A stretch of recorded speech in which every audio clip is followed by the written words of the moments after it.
ஆன்மீக தமிழ் சொந்தங்கள் அனைவருக்கும் வணக்கம். ஆன்மீக களஞ்சியத்தில் இன்னைக்கு நாம பார்க்க போற தகவல், மதுரைக்கு ஒரு தனி குணம் உண்டு. அது யாரையும் பேதம் சொல்லி பிரிக்காத குணம். இந்த மண்ணின் தெய்வங்களில் கூட பிரிவினை இல்லை. மதுரை மண்ணின் தெய்வங்கள் எல்லாம் ஒன்றோடொன்று உறவுகளாக பிணைந்தவைதான். இங்கே சைவ வைணவ சண்டைகள் கிடையாது. சிறு தெய்வ பெருதெய்வ பேதம் கிடையவே கிடையாது. மக்கள் அனைவருக்குமான கோவில்களாகவே பெரும்பாலான கோவில்கள் திகழும். அதற்கு ஒரு நல்ல உதாரணம் அழகர் கோவிலில் இருக்கும் 18ஆம் படி கருப்பண்ண சுவாமி சன்னதி. சன்னதி என்று ஒரு ஆலயத்தின் ஒரு கூறு போல சொன்னாலும் ஒரு பேராலயத்தின் சரித்திரம் போன்ற தன்மையை தன்னகத்தே கொண்டுள்ளது 18ஆம் படி கருப்பண்ண சுவாமி சன்னதி. மக்கள் திரளாக வருகிறார்கள். பெருங்கதவு முன் நிற்கிறார்கள். பிரம்மாண்டமான இரட்டை கதவு. கதவு உள்பக்கமாக தாழிடப்பட்டிருக்கிறது. இதில் சந்தனம், குங்குமம், கற்பூரம் முதலியன பூசி மாலையும் மலர்களும் சாத்தி அலங்கரிக்கப்பட்டுள்ளது. பக்தர்கள் அந்த கதவை தெய்வமாகவே எண்ணி வணங்குகிறார்கள். அருள் வந்து ஒரு ஆண் ஆடுகிறார். பக்தி பரவசத்தில் எல்லோரும் கற்பூரம் காட்டி வழிபடுகின்றனர். கதவின் முன்பாகவே வழிபாடுகள் நிறைவடைகின்றன. மங்களகரமான அந்த கதவுதான் 18ஆம் படி கருப்பண்ண சுவாமி. பல இடங்களிலும் உருவமாய் கோவில் கொண்டிருக்கும் கருப்பண்ண சுவாமி இங்கு அருவமாக அருள்பாலிக்கிறார். கருப்பண்ண சுவாமி எப்படி இருக்கிறார்? தலையில் உருமால், தோளில் வல்லவட்டு, இடுப்பில் சுங்கு வைத்து கட்டிய கச்சை, கையில் கத்தி, ஈட்டி, வள்ளியம், வீச்சருவால், தோளில் சாத்திய கட்டாரி, காலில் சல்லடம் என்று கம்பீரமாக காட்சி தருபவராம் கருப்பண்ண சுவாமி. தன் தங்கை ராக்காயிக்கும் பல பக்தர்களுக்கும் இதே கோலத்தில் காட்சியளித்து அருள் புரிந்திருக்கிறார் என்கின்றன நாட்டுப்புற பாடல்கள். கீழக்குயில்குடி, மதுரை சிம்மக்கல் காமாட்சியம்மன் கோவில், மதுரை மீனாட்சி அம்மன் கோவில் கிழக்கு கோபுரத்தை அடுத்துள்ள கருப்பண்ண சுவாமி கோவில் ஆகிய தலங்களில் 2 கைகளோடு நின்ற கோலத்தில் நெற்றியில் திருமண் இட்டு, தலையில் உருமால் கட்டி, வீச்சருவால் ஏந்தி, தொங்கவிடப்பட்ட கையில் கதாயுதம் தாங்கி, கொசுவம் வைத்து கட்டிய கச்சை வேட்டி, மிகப்பெரிய தொந்தி, காலில் செருப்பு என்று காட்சி தருகிறார் இந்த 18ஆம் படி கருப்பண்ண சுவாமி. ஆனால் இந்த கோலத்தில் எல்லாம் இல்லாமல் அழகர் மலையில் கோவிலில் கதவாக நின்று அருள் புரிகிறார் இவர். பூட்டிய கதவு என்றால் பாதுகாவல் என்று பொருள் அல்லவா? ஆம், கருப்பசாமி அழகர் கோவிலின் பாதுகாவலன் தான். அழகர் கோவில் சொத்துக்கள் பெரும் களஞ்சியத்தை போன்றவை. அரங்கன் சொத்து அழகர் அங்க வடிவுக்கும் காணாது என்ற சொல்வடை மதுரை பகுதியில் பிரசித்தம். இந்த பெரும் செல்வத்தை பாதுகாக்க பெரும் காவலன் தேவையல்லவா? அவர்தான் கருப்பசுவாமி. தினமும் ஆலயம் மூடியதும் சாவியை அழகர் கோவில் சன்னதியில் வைத்து வழிபடுவார்களாம். அதே போன்று சித்திரை திருவிழாவிற்கு புறப்படும் பொழுது முதலில் கருப்பண்ண சுவாமியின் சன்னதிக்குத்தான் அழகர் வருகிறார். அங்கே அழகர் அணிந்திருக்கும் நகைகளின் பட்டியல் வாசிக்கப்படுகிறது. திருவிழா கண்டு திரும்பி கோவிலுக்கு செல்லும் முன்பு கொண்டு சென்ற நகைகள் எல்லாம் திரும்ப பத்திரமாக கொண்டு வந்து விட்டதை கருப்பண்ண சுவாமியிடம் காட்டி செல்ல வேண்டும். அழகருக்கு அபிஷேகம் செய்ய நூபுர கங்கை தீர்த்தமே தினமும் கொண்டு வரப்படும் தீர்த்தத்தை கூட கருப்பண்ண சுவாமியிடம் காட்டிவிட்டுத்தான் எடுத்து செல்வது அங்குள்ள வழக்கம். கருப்பசுவாமி மிகவும் கண்டிப்பான தெய்வம். இவரிடம் ஏமாற்ற முடியாது, பொய் சாட்சி சொல்லவும் முடியாது.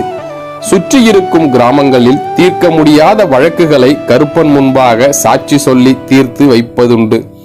யாராவது கருப்பசுவாமியின் சன்னதியின் பொய் உரைத்தால் கடும் கோபம் கொண்டு தண்டித்து விடுவாராம் கருப்பசுவாமி. எப்பொழுதும் மூடியிருக்கும் சன்னதி கதவுகள் 2 முறைதான் திறக்கப்படும். ஒன்று பிரம்மோற்சவத்தின் பொழுது சக்கரத்தாழ்வார் எழுந்தருள்வதற்காக, மற்றொன்று யாராவது சத்திய பிரமாணம் செய்ய வேண்டி இருக்கும் பொழுது. மற்ற நேரங்களில் எல்லாம் சன்னதியின் கதவுகள் மூடிதான் இருக்கும். தினமும் இரவு பெருமாளுக்கு சாத்திய மாலையும் சமர்ப்பிக்கப்பட்ட பிரசாதமும் கருப்பசாமிக்கும் சமர்ப்பிக்கப்படும். ஆடி மாத 8, 9ஆம் நாள் திருவிழாக்களின் பொழுது மட்டும் இந்த சமர்ப்பணம் இருக்காது.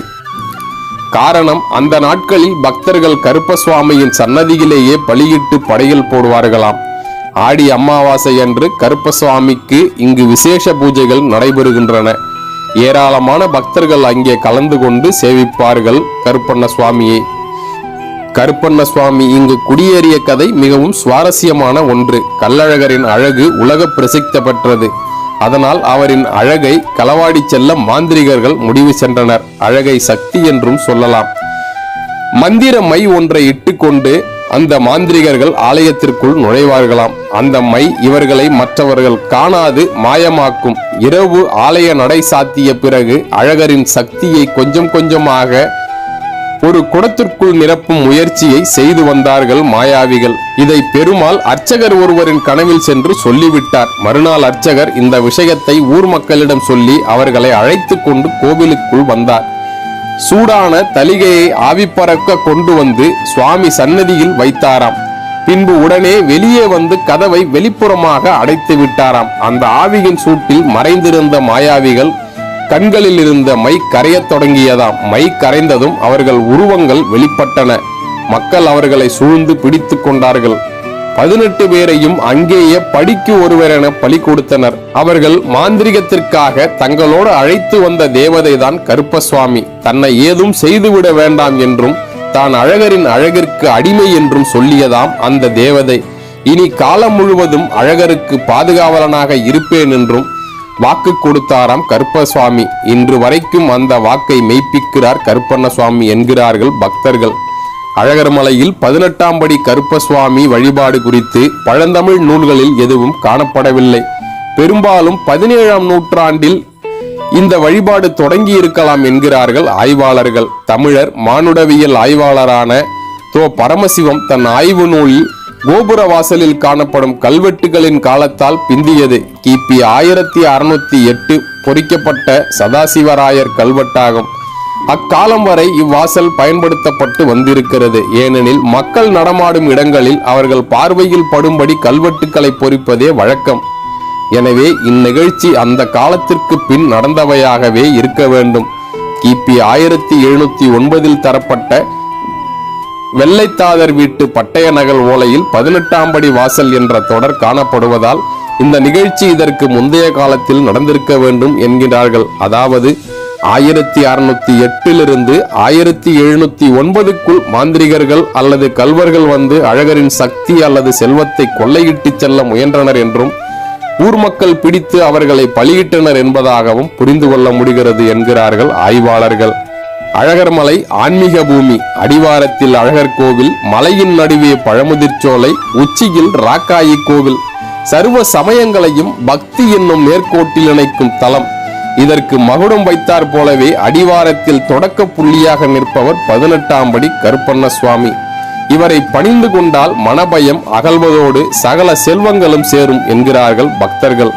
கருப்பசாமி நம் மண்ணின் தெய்வம். மதுரை செல்லும் பொழுது நம் மூதாதையர் வழிபட்ட இந்த கருப்பசுவாமியை கண்டு வணங்குவோம். இது போன்ற மேலும் பல ஆன்மீக தகவல்களுக்கு நம்ம ஆன்மீக களஞ்சிய சேனலை சப்ஸ்கிரைப் பண்ணுங்க.